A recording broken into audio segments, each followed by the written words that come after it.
Okay, welcome back to episode 2. And just to recap, we got diamonds, thank God. Tons of iron. Built a house which was questionable. Could have been made by an AI. We don't know. I mean, it does look like it. We have a nether portal, which is good. And this is all in episode 1, which is kind of sick. But to be fair, it was long form and like 3 hours long. So I'm gonna try not to do that again, and I think I want to try to cut it down just for the sake of everyone else involved, because long form can be nice if you're trying to go to bed and watching something, but I think for the people watching who might find it a little more on the entertaining side, I think editing will be a little bit better. Even though I said, "Oh, I don't care," and in the last one I was like, "I'm gonna say whatever I want." Um, Sometimes I say things and that's all that means. So, um, also, I wanted to kind of reevaluate how I wanted this series to go. Originally, I was like, yeah, let's do each version of Minecraft, and we are. But this is a forever world, and I want there to be, I want there to be more than just like regular buildings. Minecraft is sort of a creative medium where you can do like whatever you want, and it just gives you as many tools or more tools than most other creative mediums, vehicles, if you want to say. What I mean by that is like you could make music and put it in game. I've done this before with a resource pack, but I just put in a bunch of like Halo music, and you could make your own music and put it in with the game that relates to whatever you're building. You can also, I want to have genuine world building and lore. That way, when I build something, it's not just like, hey, this is here because it looks cool.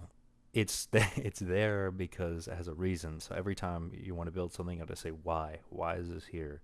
Why is why is it this and not another building? Like, why am I building a capitol building? Why am I building a townhouse here? Why am I building, right? You can go on and on and on. You can ask the question why a lot of times, and you can take it too far. You can still just stop because you can get carried away. Like if I wanted to put a little pot somewhere, and I'm like, why is this pot here? And well, who made it? All these it's like it's not that deep. It's just a pot, but it's here because this guy gardens in this house, according to the story or the lore, right? So that's kind of what I want to do. Also, we are on beta 1.1 underscore O2. I don't know if that's totally correct. If that, I mean, that was the latest version in the Minecraft launcher, but I'm not totally sure if that's some weird snapshot version. So we'll have to find out. The reason we're going to 1.1 is because we basically did everything you could have done in 1.0, all the features. There wasn't really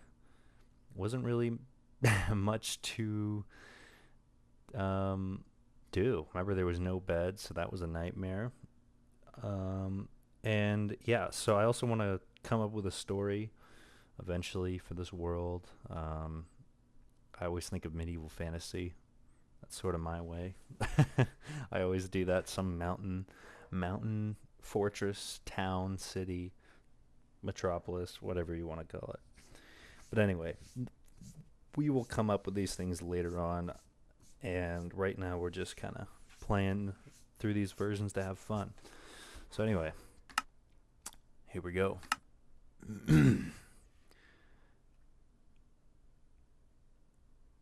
Oh, that is a tough sight and quite loud.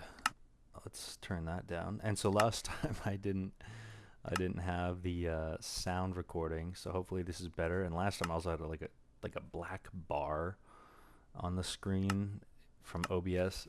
Not sure how that worked out, but I fixed that.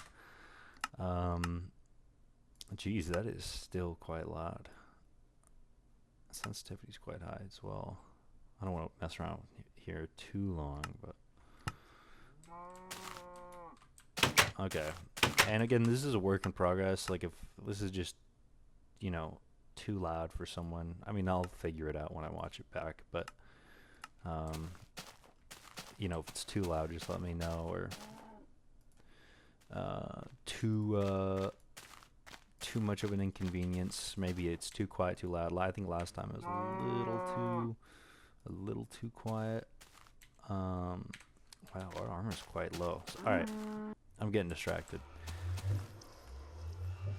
Oh, that's a tough sight. But look, here's the plan. So we're in 1.1, and I should have looked up what the new features were, but I did not do that. So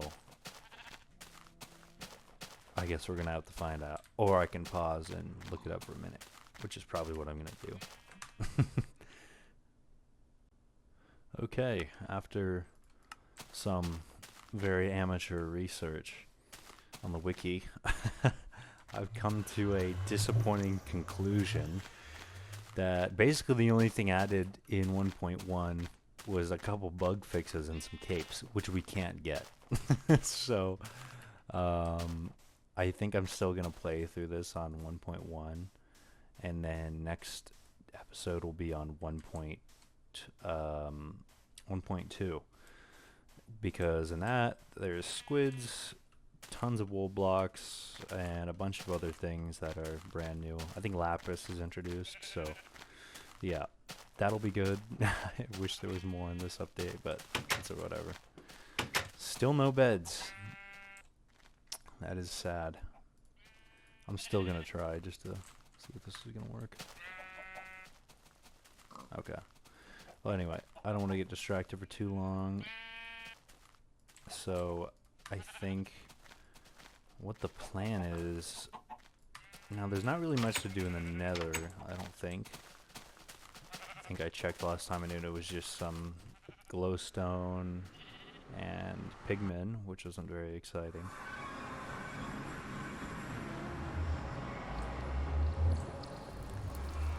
So, yep, pigmen, glowstone, not a lot going on. And it is still unbelievably loud.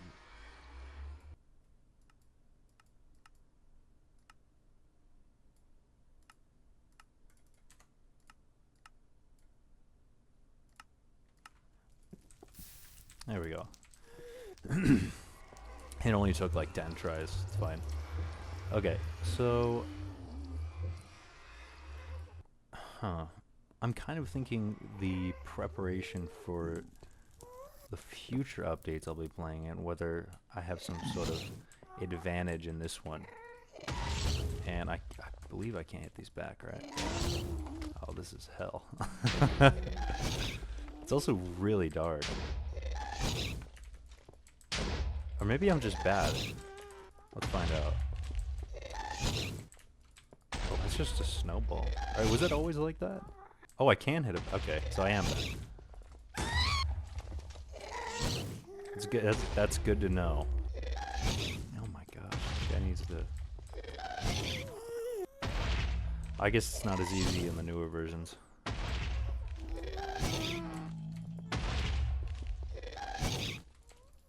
Alright, I didn't do that.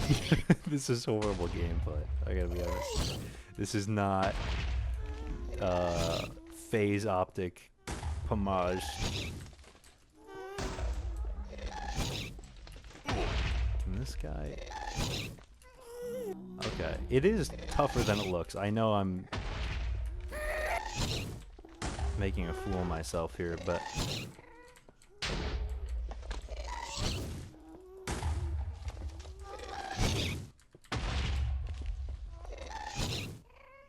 Man, the struggle is real. Okay, thank you. What do we got? So, yeah, it's still calling it sulfur, and I'm pretty sure inventory. I need that to be E. Hello. You are terrifying. So, Okay, what I'm thinking is obviously there's gonna be no quartz, so not really much to do here besides if I wanted like lava or if I wanted more netherrack for like a fire or something. But this is really kind of it. This is how rudimentary or old these versions of Minecraft were. There's really a lot going on. So yeah.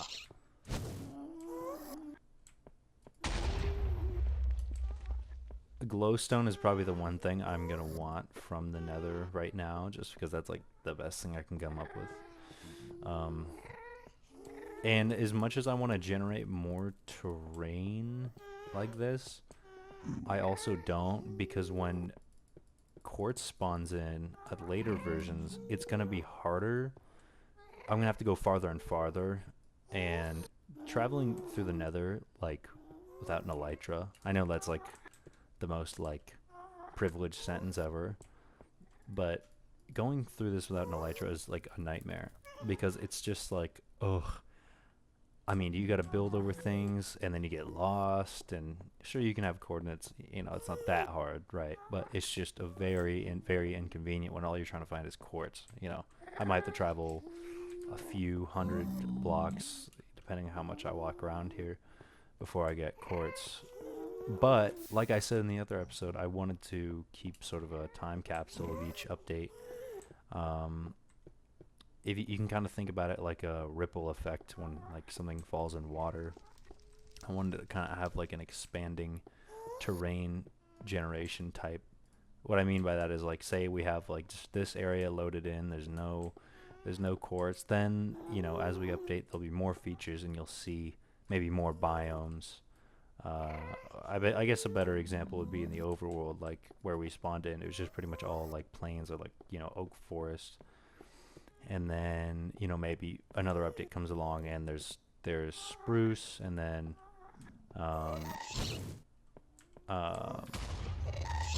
a desert, right? But you can kind of, in future updates, you'll be able to see where it started because the terrain is so different. That's kind of the point. So I don't want to just show up in the nether and be like, cool, this is dope, I guess. It's boring. And not really load much in, because it'll be inconvenient for me to walk around later on. I'm not... Oh wow, it didn't hit him. That's crazy. Oh, I cannot see that. I'm lucky I even hit that. Oh.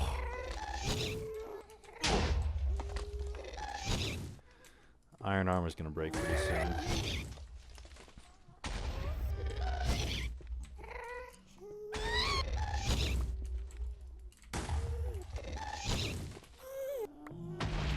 Wow. This is harder than the Ender Dragon. Like, I'm just saying. Oh, I didn't bring flint steel. That's really smart. Because if he blows up that, we're in here forever. Roll the credits. I mean, that'll be it. Oh, and he goes in the lava, so when he drops gunpowder, I'm not able to get it. Great. Thanks.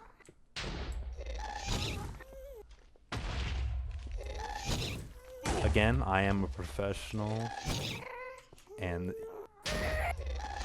okay, there's no way. It must not do very much. I mean, it's not doing much to me, but this is amazing. I actually hate this. I can't wait for the next update. I mean, I don't know if it adds anything for gas, but I guess I'm just gonna pray.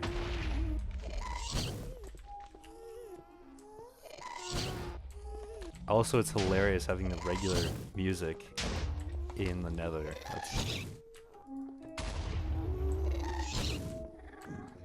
This is actually the worst gameplay ever.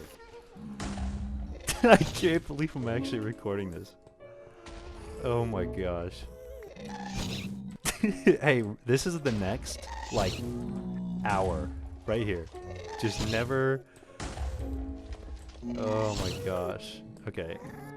I'm too slow, I can't, like... Oh no, he hit the pigment. Is he gonna get mad at me? Okay, good. Please. I'm begging.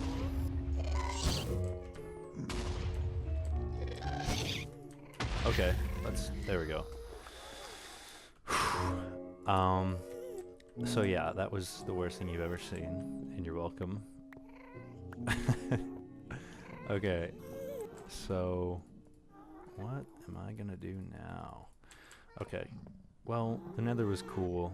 I don't want to stick around too long. I don't have a flint and steel, and it would be really stupid to stay here and fight ghasts when I don't have flint and steel. So, I think we're just gonna get the hell out of here and come back with some flint and steel. Although there is not much to do here, so I might not even come back. I kind of generated like enough. One thing I also wanted to have was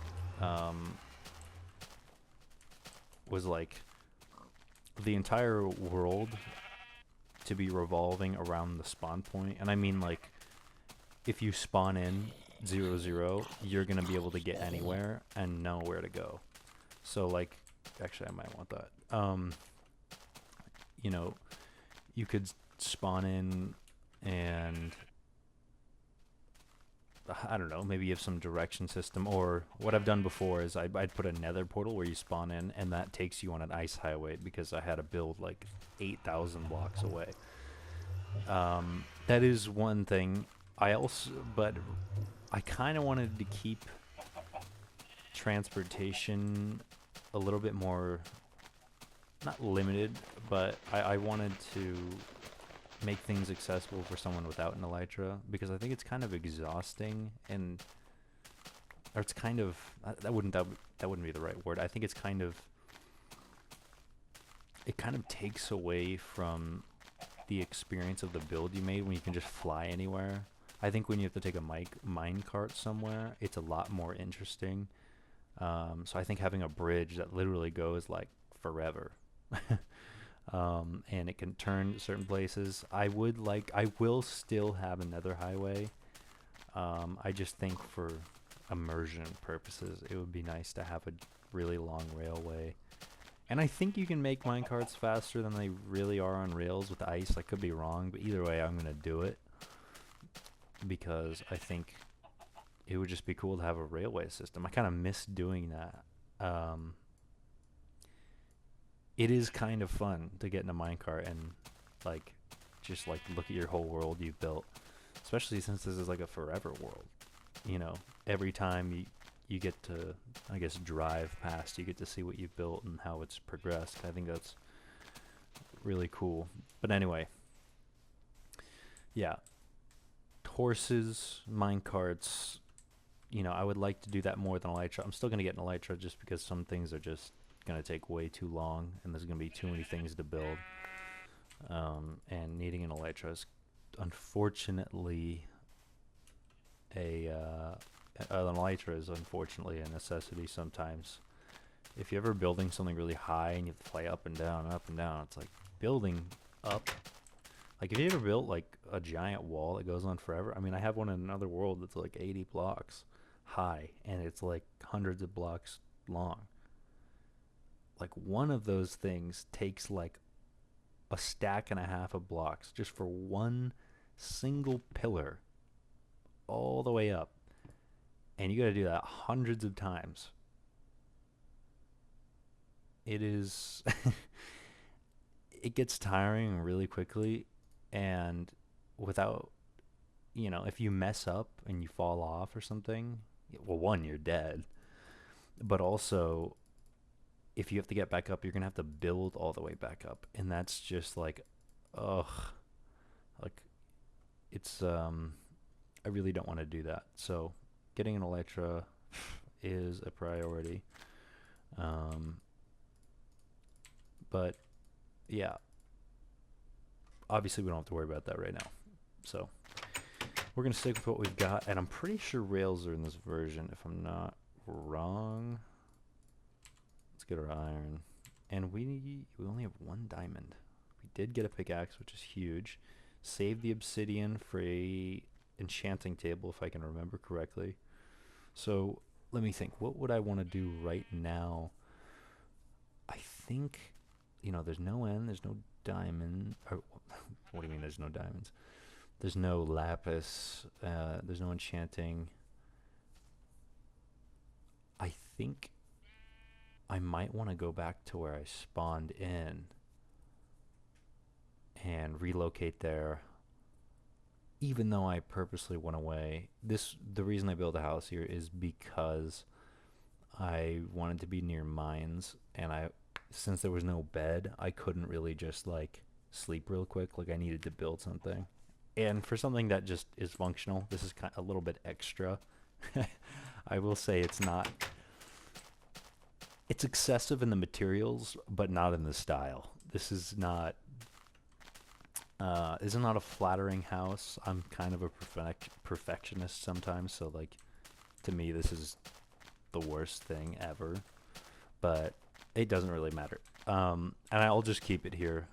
Go back to spawn, and I think we're at. Okay, so we're not too far away, which is good. A lot of FPS there. Jeez.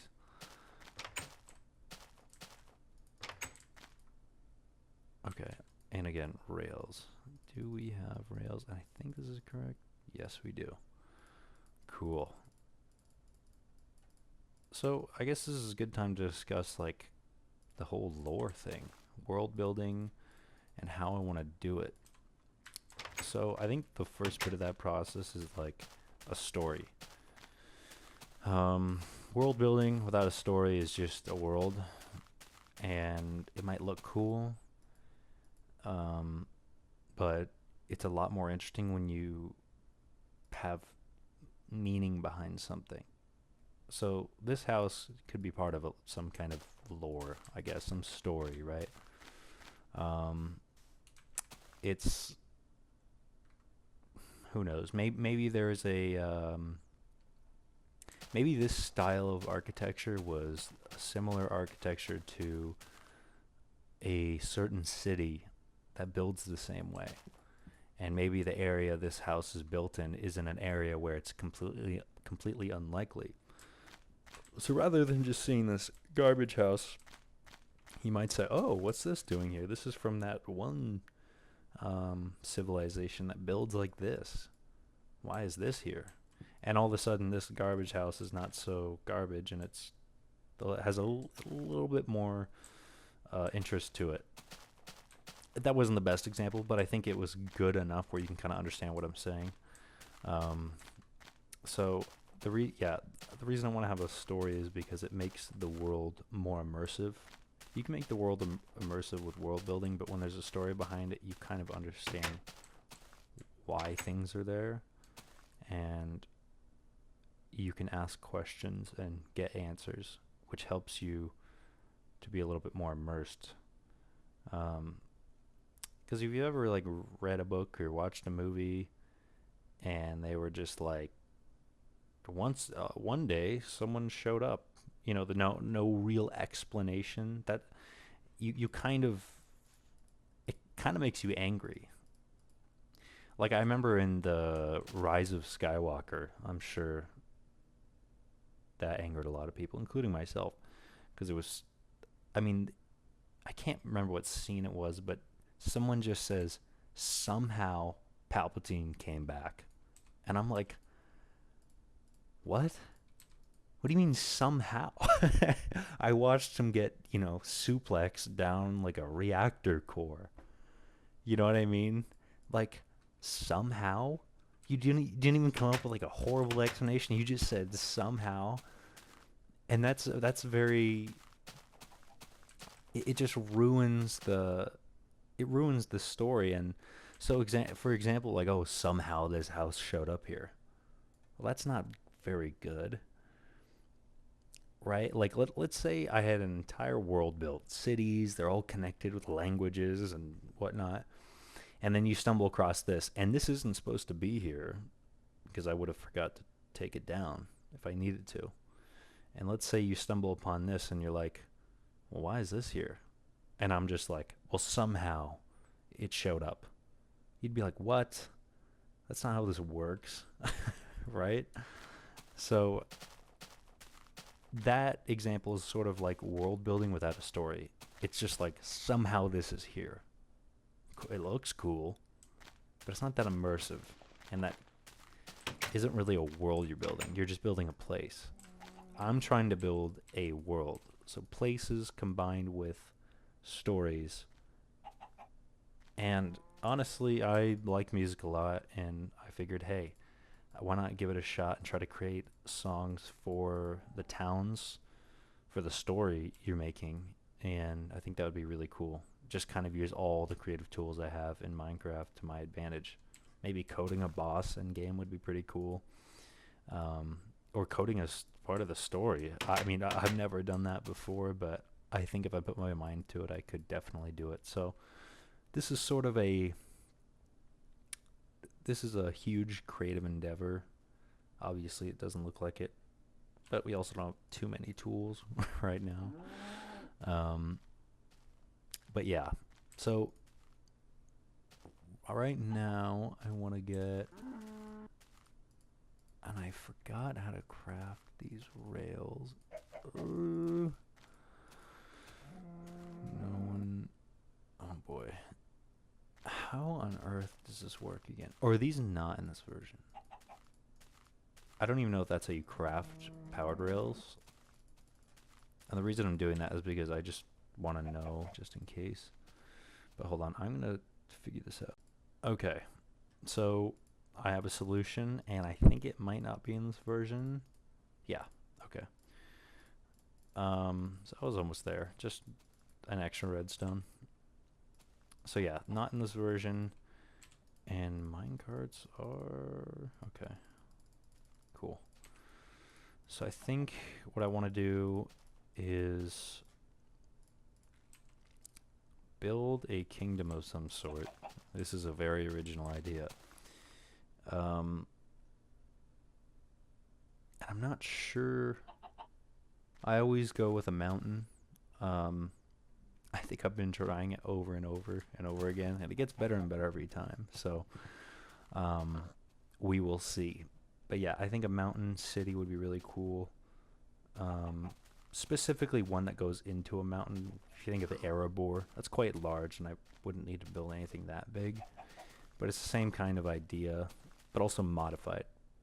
So I think it'd be cool to have maybe an entrance, and then if you can imagine this on a small scale, there's an entrance here, which would be quite large, into the mountain. But then there's also walls going around the city, and then townsfolk inside of it. I think that would be cool. But as well, there's also a lot more inside of the mountain, obviously. You wouldn't just dig it out for fun. So that would be really cool. You got to come up with a reason for why it's there. So why dig into a mountain? I guess that's our first question. Well, a better question is who built it? Right. I mean, obviously I would be building it, but it could be someone else building it. Unfortunately, it's nighttime, so we're gonna have to wait this one out. But who built it? And I think something that is really cool, if you've ever watched Game Theory on their prediction on Minecraft lore, if you look around the Minecraft world, there's jungle temples, there's desert temples, there's strongholds, there's all these things. You're like, who built this? Because that was here before you got here. You're like, what is this stuff? Monuments, all this stuff. And I can't remember the entire video because I'm not a human library, but in those videos they basically explain, like, it was not that it was necessarily true, but it's a good base to go off of, that a lot of those things were built by ancient builders, which is just you, a long time ago, right?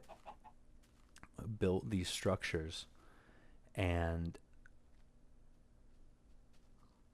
for different reasons. So like the ancient city, the underground city, was supposed to be like a way to run away from the wither, basically, because if they summon the wither, they're gonna have to go underground. Because think about it, you're not sticking above ground when a wither's hanging out in a village. That's your best bet, is to go underground, which makes perfect sense. So they went underground, they built a city, and eventually the wither got to them. And so they're like, well, we got to come up with something to defend ourselves, which was the warden. And so,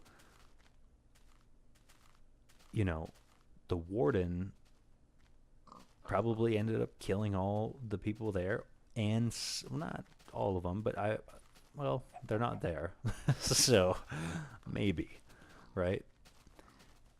But the point is that the the warden shows up, kills most of them, and then you find like wool on the ground, and obviously you can tell that the people living there kind of who did survive had to adapt. So they're like, oh, we got to be quiet. Like it's literally a quiet place, you know. So I thought that was really interesting. It's not like Mojang's never gonna come out and just say, "Oh, here's the lore, here's a book, here's all this stuff." You kind of have to make it your own, which is a good thing. I like that, and I think what Game Theory said about how the lore looks like in Minecraft makes perfect sense. And for me, I think that's a really good base to go off of for what I want to do. So I want to go off the basis that there was people there who did build these things before, and that is true. Another thing, in the wooden mansions, they also, you can tell that the Illagers experimented with lapis because I believe that has like soul energy or something like that, and that they were trying to recreate their own builder, and that ended up creating a zombie, which makes perfect sense. It's like it was a corrupted version of Steve. It looks exactly like him, and I think that was a really good explanation. And obviously, like in the buildings, it's basically just telling you that, but they can't tell you that outright. So I like using those elements that already exist within the world to create a base for the world I want to create, which is a little bit extra on top of that. So what I'm thinking is like a let's just say some builders who were quite talented decided, hey, we're the best. You know, no one builds like us. And, or maybe they do the same thing as the Illagers did, but the Illagers weren't smart enough. And so the builders said, well, we can use lapis for our own technology. I mean, think about it. Lapis is used in enchanting. So they're like, well, why don't we take that a step further and go a little extra, go the extra mile.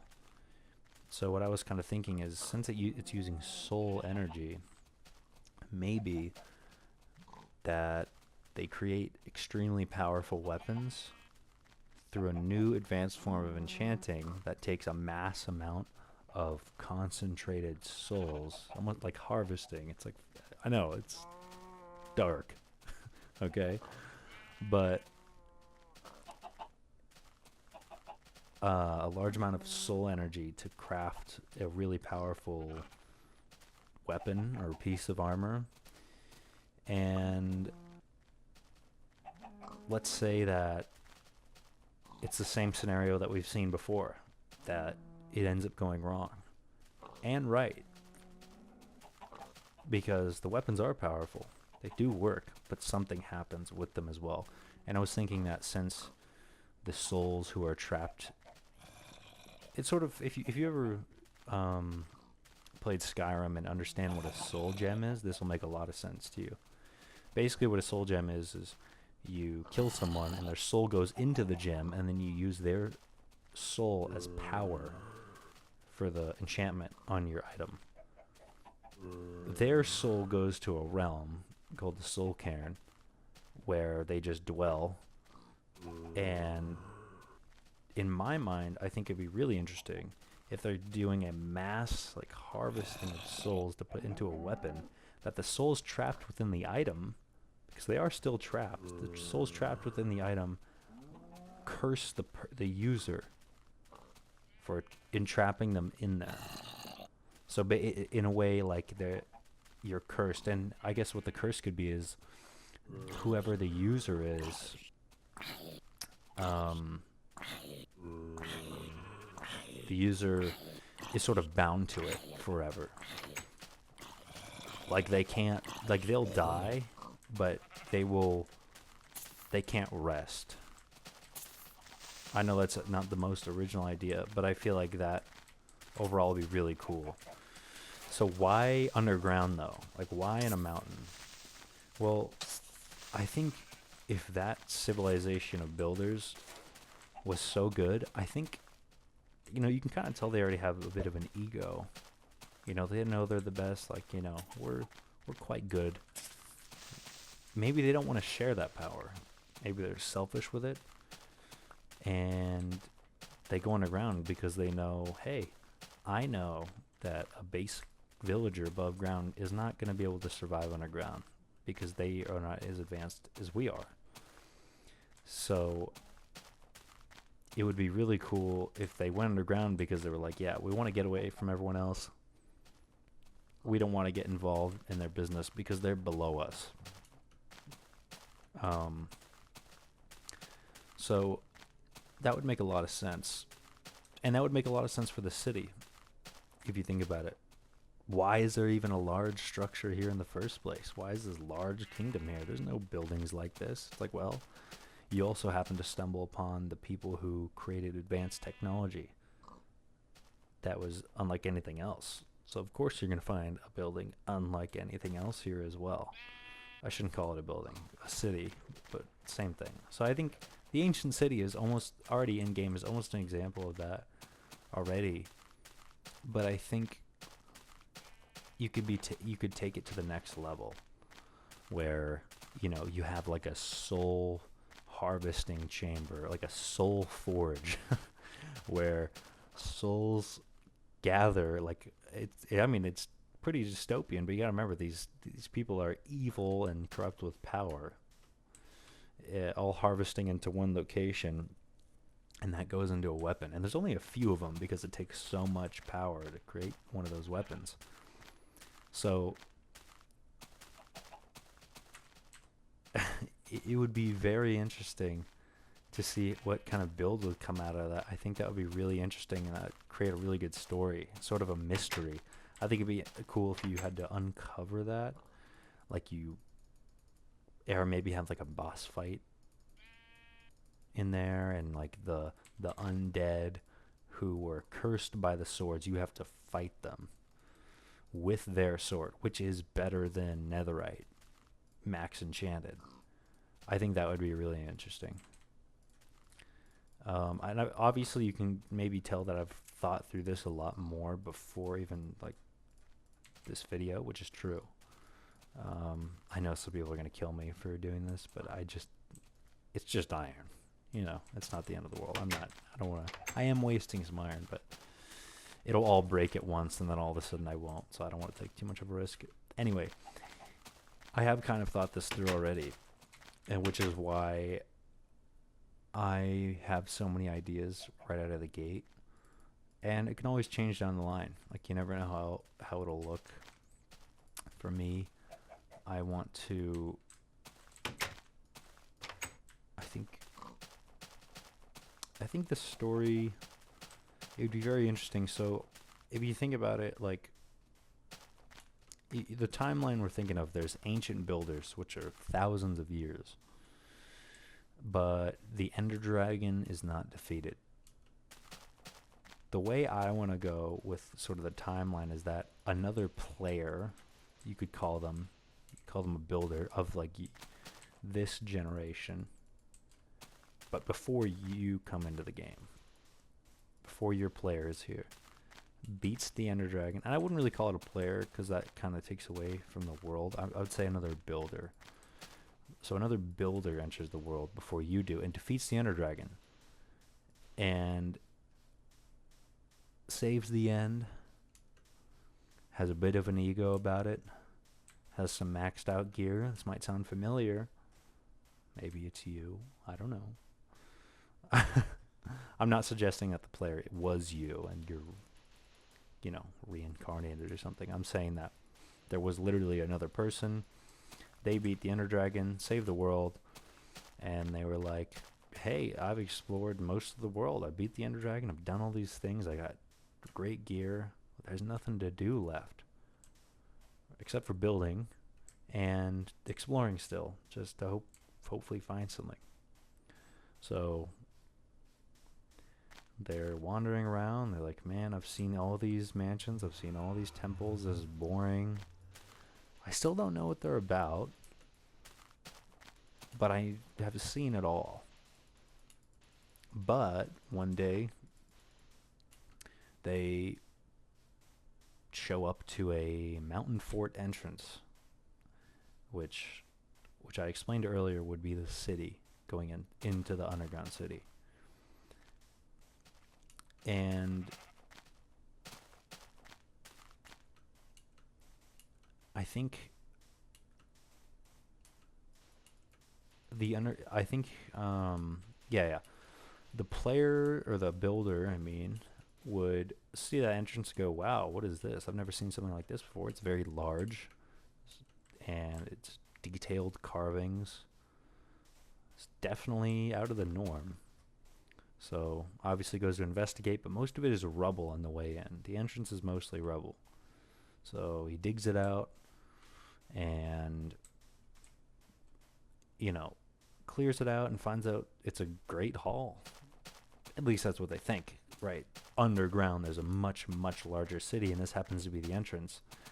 He just didn't dig far enough because all he thought he found was a hall. He'd never seen anything this large in general. So to think that it would even be like 10 times larger in an entire city-state underground would be unfathomable. But I would say in this process of digging it out, I think it'd be interesting that if you kind of think about how vulnerable the villagers in the world are, they don't really, they're very unprotected. Iron golems are okay, but if you ever, a raid is a golem is not going to solo a raid, and some people are going to die, even if they come out on top. It's not going to be a safe win for the villagers. There's going to be some casualties. And so understanding how dangerous the world is for a villager, they look to the only person who can bring them safety securely, which is the player or the builder. I'm even messing up the terms. So while the builder is, clearing out this mountain hall, the villagers are like, hey, we're struggling. You're the only one who can really do anything, honestly. And let's be honest, that is true in game. As a player, a raid without the player is obviously it can't happen without the player because that's a mechanic, but lore-wise, it would happen without one. And so without a player, if you think about a player with a raid, villagers still die. So without one, it's like they're barely winning if they do, and if they do, most villagers are dying. So they're like, hey, we want to go with you. But the builder's like, well, he has a bit of an ego. Remember, he's beaten the Ender Dragon. And that's partly why they want to go to him. They're like, dude, you beat the Ender Dragon. You went through the Nether. You did these things. They sort of see him almost as a god in some way because it's so powerful. Because he's so powerful. And so they're like, hey, can we stay with you? And the builder's like, well, I've got an ego. He wouldn't say this, but he has an ego, so he would kind of, I think he would say, I have to protect this valley anyway because I want to dig this out to see what's inside. I don't really care, but if you want to stick around, I guess you can. I think that would be a good way to go about it. That the villagers get to stick around, not because he cares about them, but because he already has to be there, and he doesn't. it's sort of a lucky chance for the villagers. Like, it's not really something he's like, hey, I'll protect you. I'll make sure to um, guard you guys. That'll just end up happening because he has to guard the same area he's in. So unintentionally, he will protect the villagers. Like, he'll be at the gate, the hall entrance, and the villagers will be around and build some things, and he'll protect it just because he has to. He doesn't really care. And I think that would be interesting, but the villagers don't. They can't really see through his ego a little bit because, or they can't really see a lot of the flaws in him because he's done so much for the entire world that they're like, oh yeah, it's whatever. This is the guy who saved the world. You know, sort of blind ignorance to his ego and how it could be a problem because it's kind of like their last hope. Because the world's so dangerous, they're like, we don't have anything left. So even if we don't like this guy, we're going to have to stay with him. But even a small minority of villagers would be like, wouldn't even say that because they think he's literally a god. So I think that would be a really cool story. And that would be a really good explanation for why a city, which I want to build, would be on top of an underground city that you happen to discover later on. I think it would have already been discovered, but it would be sort of a mystery. Like, the king keeps digging. I wouldn't say king, for, giving away some details ahead of time.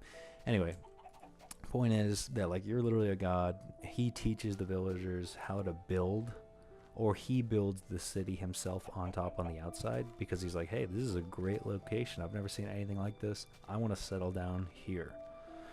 So he builds a city there, and the villagers inhabit it, and he's like, whatever. And it kind of grows on him a little bit because, one, his ego. He's like, oh, I got all these people, like, worshipping me almost, right?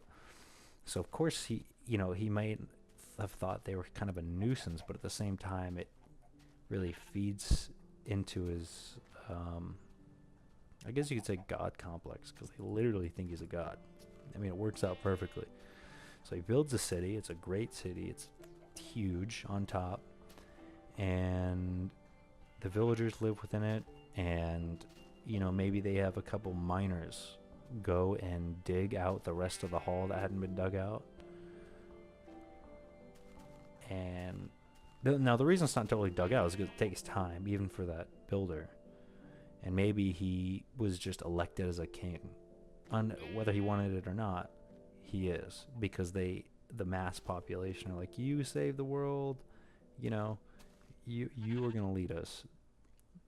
So he leads as a king, likes it because of his ego, and kind of gets distracted with that and doesn't have as much time to dig out the hall. So he gets some other people to do it. So other people dig it out while he's sort of playing king, and they're like, hey, we found this giant opening, this huge cavern, and it's completely dark. We can't see anything. And the king's like, oh, there's more? And so naturally, as the Ender Dragon defeater, savior of souls, he checks it out. He's like, well, what is this? And he's taken on everything else. He's never lost. He thinks he's a god and he can't die. Well, let's go check this out. And so what that place he's checking out is actually the underground city of the ancient builders. And the reason it's all collapsed is because, I guess you could say, experimentation with too much soul energy caused a quake and collapsed the city in on itself, because it's all underground. Not completely, but most of it, to the point where the people living there couldn't get out if they wanted to. So the food they had growing on the outside wouldn't be able to come in. They couldn't get out, and they were trapped, and that's how they died. And the souls who were the people who were bound to those super powerful weapons are still there. They're not alive.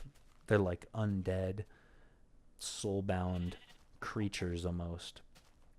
Abominations of themselves a little bit because they're corrupted by that weapon. It's sort of the curse to serve the weapon because of the angry souls with inside of it. So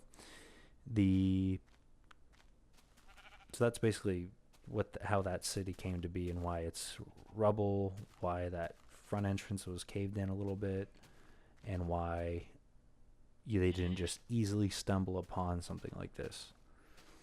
So the king's like, cool. But he doesn't know any of this, by the way. No one knows this. He is like, okay, well, I've taken on everything, and I'm the best because I'm awesome. And I'm going to go down there, and I'm going to check it out because what's going to happen? I'm the best. So he flies down there with an elytra. It's completely dark. And he's like, wow, I'm really going down and down and down and down. This is taking a really long time. And it's basically almost near bedrock, but he eventually hits water. And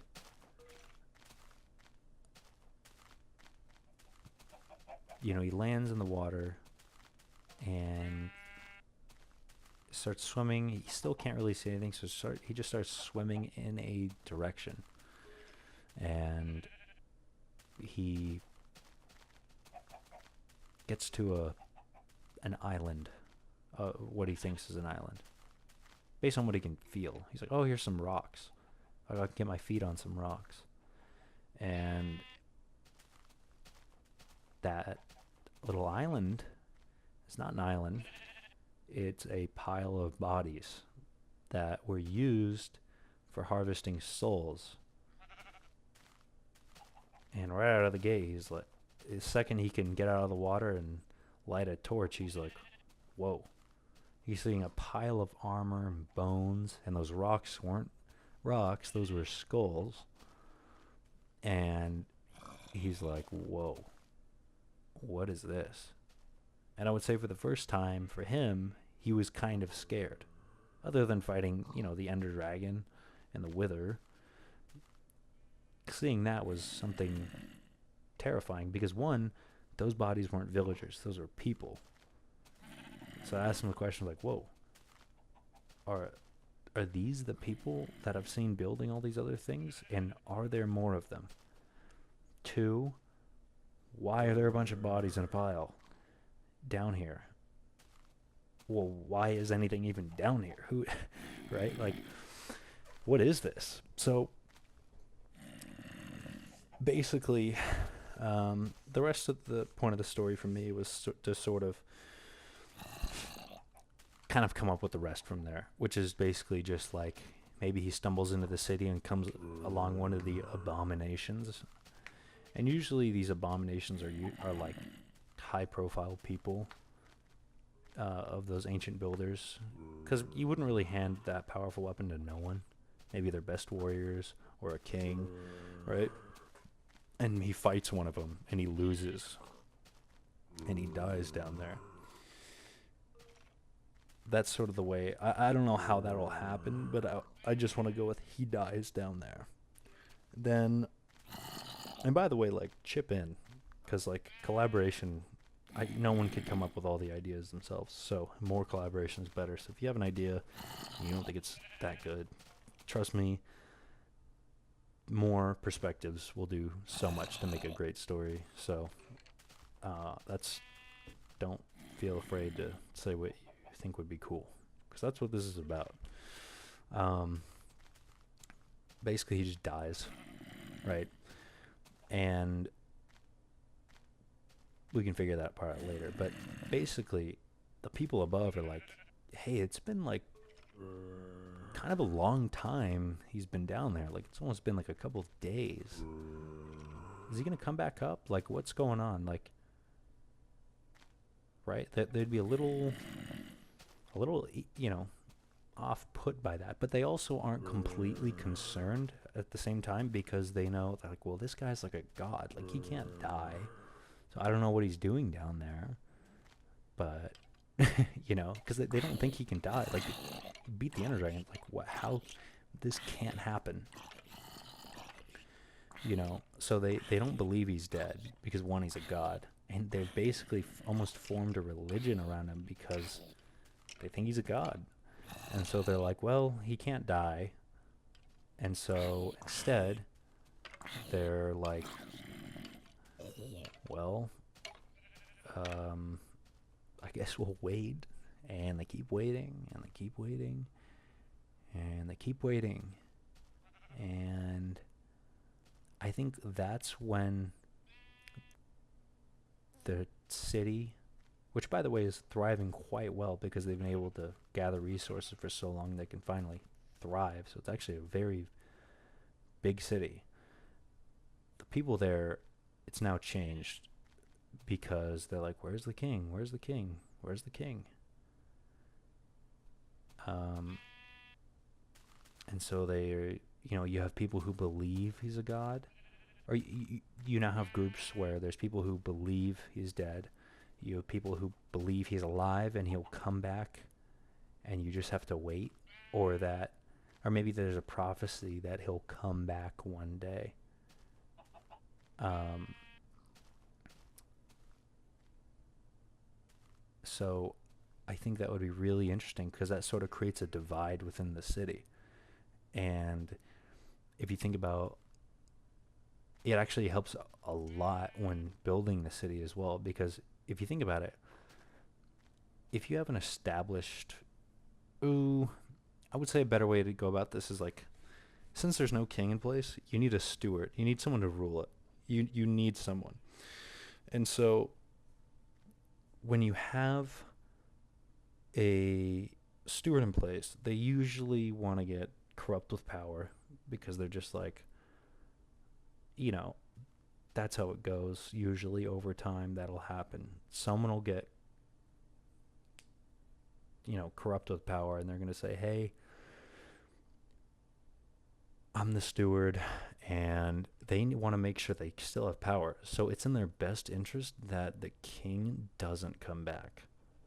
So they order the people to block off that cavern entrance. He's like, hey, just cover it up, no questions. Because the reason is, if the king comes back, then he can't have power because he was just the steward, right? And so it's in his best interest for the people to believe that he's dead. So then you have a divide between people who believe he's dead and people who don't believe he's dead. The people who believe he's dead will benefit more systemically with the steward ruling. So I think it would end up being like people who believe he's dead will benefit more. Like they get farther in the city, like they have more money, they have more power, more influence because it aligns with what the steward wants, and so they sort of get support because of that. And then you have people who believe he's alive and believe he'll come back. And so what'll happen is the people who believe there's sort of a narrative that's being pushed that's all him being a god was just all a myth. It was just some guy. But so the people who believe he's alive they're sort of looked at like weird. Like if you ever hear like someone listing a bunch of conspiracies, you're like, that's sort of treated like that, Oh, they're a little out there, even though that's like half the population. And so what happens is, like, imagine trying to get a job when that's what you believe in. It might be kind of hard, right? So you're not going to have a lot of money, which means you're probably going to live in the bad area of town. So that's why I said it would really help to build, because then you have one half of the town, which is poorer, and they believe, consistently, they will believe that the king will come back. And then the people on the nice side, the rich side, and the egotistical side believe he's dead and believe that it was all, whatever, which is technically the truth. So that's a really cool way to build a city, I think. It has a real environment and an actual story and a reason for everything there. Like, I can't, like, when people build like a poor district, it's like, well, why is this here? It's like, yeah, well, economically it's going to happen. It's like, true. But like, I feel like why is it economically like that? So for me, I think it's a really good explanation when you can say like, oh, well, this person believes this, which it makes it hard for them to get a job. They don't get a lot of money. Therefore, they live in the poor side of town. But yeah, I know I've been rambling a while, and I'm trying to cut down these videos a lot more. But hopefully that's like a big eye opener to how I want to do this. I like to repeat myself a lot and over explain. So if you are able to keep up, that is great. And I know I didn't do too much, but in this version we only had like no features. There's like pretty much nothing to do. I don't know. I could go back to spawn, but I don't want to keep this going for too long. Anyway, hey, it's all a work in progress. You gotta make, this video better than the last, and so on and so forth. So expect better quality. That's what I strive to do, and obviously I've literally never done this, so it's just one step at a time. But yeah, hopefully this gives like a good insight to like what I'm trying to do and what kind of story I'm trying to build, what world I'm trying to build. I think it'd be very, very interesting to see how this turns out. So yeah, it's been a boring one, and not a lot got done.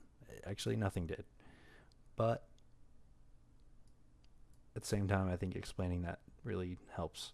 So, yeah, if you enjoyed this, like it.